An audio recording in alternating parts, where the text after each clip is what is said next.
Alright, so today we are going to go over the difference of stock versus getting the APR exhaust on here. This is a 2013 Golf R. All that has is an intake. So let's hear what she sounds like stock.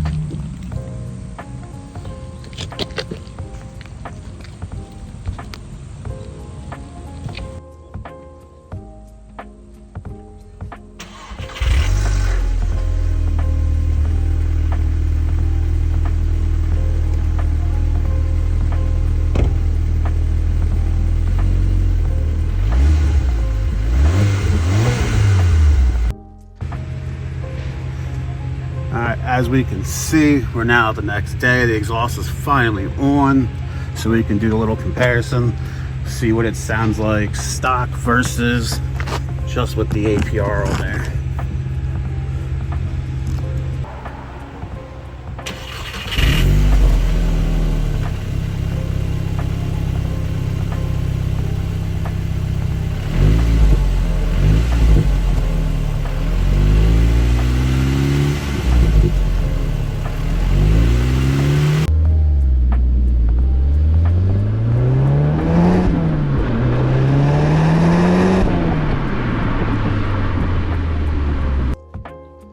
Alright, so just to give a little recap here, we've got the APR Catback. Again, it's still hooked up to the stock midsection, stock downpipe, just the intake, the IE Stage 1 Plus, all that good jazz.